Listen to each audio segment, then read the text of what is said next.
Hello, everybody, and welcome to another topic of the week. It's Friday. That must mean it's time for a new topic of the week. As usual, I want to start by thanking everybody who made videos for last week's topic of the week, which was releases. I will link last week's video down below, as usual, and I included links in that video to everybody who did a response. So thank you to everyone. It was great responses. I thought it was a great discussion, and I really appreciate it.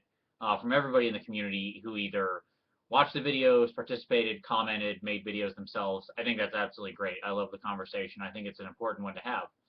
And I think that the general consensus I got is that we all want to see some releases happen. All right. But that's enough about last week. Let's turn to this week. What is this week's topic of the week? Well, I'd like to turn to a nice little Trollin comment that Naren of the Hammer Bros left me on Warhammer Weekly.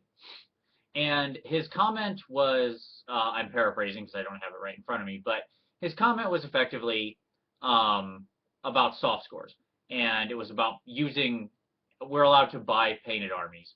You know, or you can buy a painted army, or you can have your army commission painted or whatever. And some part of your scoring at tourneys is based on paint. And why are we allowed to actually sort of buy that score? And his point was you can't buy sportsmanship. You know, you can't show up and say, hey, you know, look, I'm sorry I was kind of a mean guy, but here's $10. We cool? And so today I think I want to talk about soft scores. And I think that should be our topic of the week. Let's talk soft scores. And for that, we generally mean painting and sportsmanship. All right, so how do we break this up? All right, well, let's start at the beginning. For me, it was honestly a surprise to see soft scores when I started caring about tournaments at all, which I still don't a whole lot, but when I started caring at all, it was a surprise to me, having played competitive Magic and other things before that. So when you play chess, your skill is like your place in the tournament is based on chess. When you play Magic, your place in the tournament is based on how many games you won. You know, if it's 5 rounds of Swiss, if you go 5-0, that's probably pretty solid.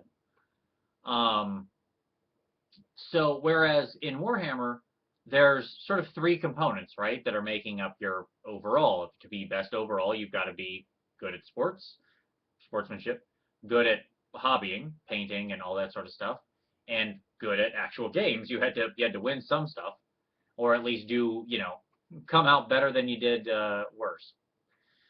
And that is very different than many of the other competitive game scenes. So I think the first question is, well, why?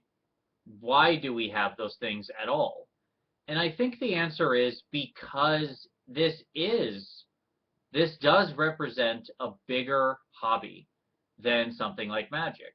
Yeah, you could give votes on deck construction, right? Like there could be a thing in Magic tournaments where we vote on your opponent's deck construction. How cool did you think their deck was? How fluffy, or what kind of a sportsman were they? These things could happen, but they don't. And I think that's because Warhammer, more than any, or not more than, miniature war games in general, more than most other type of games, are community dependent. With Magic, you can really just have a couple other friends who play for a long time and be happy. You go to tournaments, it's quick, it's fast. There's not a lot of time you're going to spend with the person you're playing. I mean, your round might be 50 minutes tops, but it's often going to be shorter.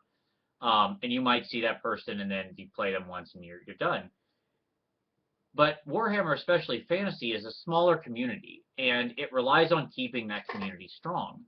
And I think that those scores are important because they show that different skill sets are valued and that it takes the total skill set to really be the best. And I'll kind of come back to that idea later. But I think that the idea of soft scores is very valuable because it means that we have a total hobby. And we know that different people have different strengths within the community, and by making soft scores a thing, it shows that all members of the community are valued. And that is really important because keeping this small niche community strong is what actually allows us to play the game. If you play Warhammer and you're the only person in your army who plays Warhammer, you don't play Warhammer. You might actually collect the figs and paint them and hobby them, but you're not ever actually playing the game. It takes, and just having one other person who plays probably isn't enough either. You really do need some kind of vibrant community. And so it's important that even if someone isn't the best at strategy or winning the game or whatever, that you still want them to be at that tournament and to have a chance to be rewarded and feel valued. So as a slight side story, so Skip, the Warhammer geek, one of the boys from Materim's show, I remember he told a story about, he's not really a big tournament player, and he would self-admit that, he had a series called Why I Suck at Warhammer, so I don't think he's calling himself the king of strategy. But he went to a tournament nonetheless and had a lot of fun and ended up winning, like best sportsman. And he was very proud of that because he prides himself on being a good guy and a friendly guy and a good guy to play against. That's awesome. Here we have a guy who wasn't necessarily very focused on the tournament scene or even on that aspect of super hyper competitive play, yet felt fully rewarded by going to the tournament. And the reality is, I think even if you are a very competitive player, you don't want to go to a competitive tournament that has 15 players at it because it is so hard-edged that no one else shows up. And I think soft scores help to do that. It makes our hobby unique. Okay? So now let's move on to the how should it be used. And this is what I want to hear a lot of feedback from. How should these soft scores be used? I think, that we can all kind of agree, yeah, they have value, like, agreed, okay, Vince, you said something that's neat, but so what? What weight should they have? Like, I'm cool with best sportsman, but do we need a best overall? Shouldn't it just be battle points that determines this, or maybe just battle points that determines who goes to Masters or something like that? Because isn't that what we're really after? I'm going to argue no, it's not. That these are just as important. And here's why. I don't see Warhammer, competitive Warhammer, as the 100-yard dash. I think it's a decathlon. And if you want to be great at the decathlon, you better be pretty good at all 10 events. You can't just say, well, I'm really good at 9, but I'm terrible at the high jump or something. So, too bad. Now, maybe you're not as strong at it or whatever, but you're going to work on that.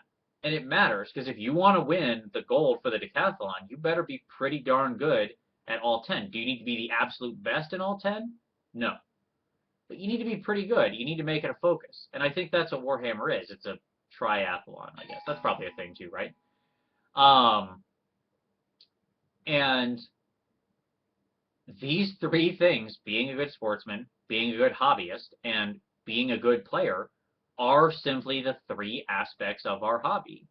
And I don't think I think it's just as, I do not think it's fair for it to come in and say, well, it should be determined just by battle. Well, what makes that one piece necessarily more important to determining who truly is the best at this game, which clearly involves all three of these components? Okay?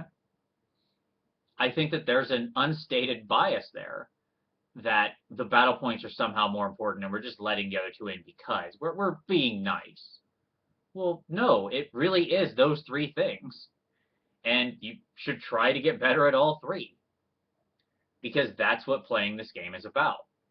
If you wanted to play a game where you didn't need to hobby and paint and things like that, I would suggest to you, you probably picked the wrong game. So then we come to the idea of buying armies, or buying painted armies, or buying your paint. Is that okay, right? How does that work? Clearly, the right answer is not to ban people who, commission paint or stuff like that, or have their armies commission painted. That's ludicrous. I don't even think anybody would entertain that. But I think there's plenty of tournaments that already handle this correctly. There's just a simple question of, did you paint every model in your army? Yes, no. And if the answer is no, then there's some kind of hard cap on what your paint score can be. Where should that be? if the potential paint score was, let's say, 1 to 50, I'm just making numbers up, what should they be capped at? 25? 40? 30? I don't know. I would love to see what your feelings are on that. I think a nice hard cap is pretty fair.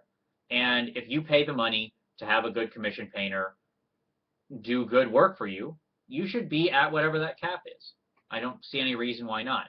But the person who invests the time and does equal or higher level work should be able to score above you.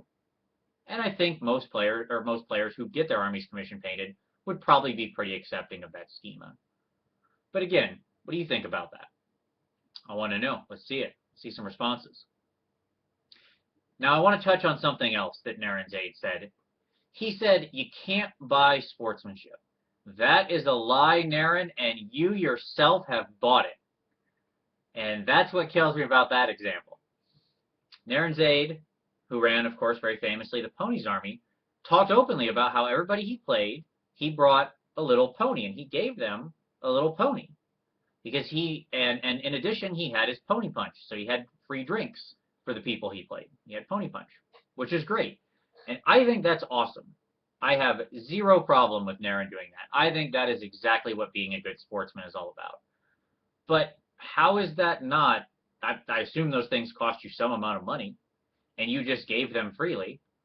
How is that not to some degree buying sportsmanship? Yes, you weren't directly writing them a check or handing them cash under the table, which I think most people would frown on. But there are plenty of examples of you buy your opponent a drink. Hey, I'm going to get a beer. You want a beer? Sure. I mean, yeah, you're buying sportsmanship to some degree, but it's not a bad thing. I'm not saying that negatively. In Doom and Darknesses, one of his recent tourneys that he did, there was a guy who played, this was a completely uncomped tourney, and there was a guy who played the all-in-one unit, basically, Elf Army with Techless and the Folding Fortress. So that is about the most horrible experience you can have as the person being on the other side of the table. But that guy brought models for his opponents and had little gifts and stuff he gave to them, look, I know I'm doing kind of a dick move here, but I wanted to play this. It's my only chance I'm ever going to get to do it. I custom built this whole big fortress specifically for this game, and since it's uncomped, this is the one chance. So here's this cool thing for you to take. I want to have a fun game. I know this army might not be the most fun to play, but I want to be a good player. And that's the distinction, right? It's about being a good player, even in the face of maybe having the not the most fun army. And I think sometimes things like that can bridge the gap. And I don't think there's any problem with that. So in the same way, people do effectively buy sportsmanship. And I don't, again, think there's anything wrong with that. Are we going to put some kind of ban like you're not allowed to buy your opponent a beer? Come on, that's crazy. So I just think we need to be more open to the idea that, yeah, sportsmanship is to some degree bought. I don't want to start an arms race over it, but I'll be interested to see how people think sportsmanship should be conducted. I know there was some controversy recently over the idea of you had to rank your 4 players 1 through 4 of who was your best sportsman at a tournament. The Sustainable Center talked about that. And I think that's really rough. That I would definitely agree with is not the way I would like to see it done. Because then, what if you had 4 great games? As he mentioned, he had, 4 really good opponents, but one of them had to be the 4th and effectively get the least amount of points for that. Well, that's kind of unfortunate, right? So what do you like with sportsmanship? Do you like pass-fail? Everybody just good or bad? And if you get some bad votes, then you're going to have a discussion with it. If you get 2 bad votes, then maybe it's time for a TO discussion about, hey, what's going on here, man? Because I do think it's important. I think sportsmanship is one of the most important aspects of this hobby, going back to what I said originally, this is about building a vibrant community. And without that, we're all sunk. That's what it boils down to. So, closing thoughts here, and the questions that I'd love to see responses to. What do you think soft score should count for? How much of your sort of total score at the end, your contribution toward best overall or whatever, should soft scores count for? None? Some? 50%? More than 50%? 33% each? What do you think? What about things like Masters? Is Masters really all about battle points? Is that really what it should be about? Should it be should it be sort of doing that? Right now, sort of each region gets to decide how they feed up their own Masters. That seems like a perfectly reasonable answer. So, what should the regions be deciding? Should they be considering these soft scores? Why or why not? Okay. And then one final question that came up from Nicholas Belair when he mentioned this, and I thought this was very interesting. Should all tournaments require painted models? I'll tell you right now, I would come down on the side of yes. I believe most Warhammer Hordes tournaments require your models to at least be painted, 3 paints. Really painting your models at least 3 paints is about the most minimal of requirements. If you're not doing that, I'm not sure why you're playing the game. But that being said, I'm very interested to what you all think about that. So, topic of the week, soft scores. What should they count for? What about Masters? Should all tournaments require paint? What's the percentage cap or whatever? Should there be a cap if you buy a commission army? Is it okay to buy your sportsmanship through sort of like giving, gifts or buying your opponent drinks or stuff like that? And if so, where's the limit? Right? Am I allowed to show up and give my enemies a whole unit, an unopened box of product? If I'm willing to drop the cash? How do you want to see sportsmanship rated? This is a rich topic. I'm sure there's lots of response videos to be had, and I can't wait to see them. So, as always, thanks a lot. Can't wait to see your videos. See you next time.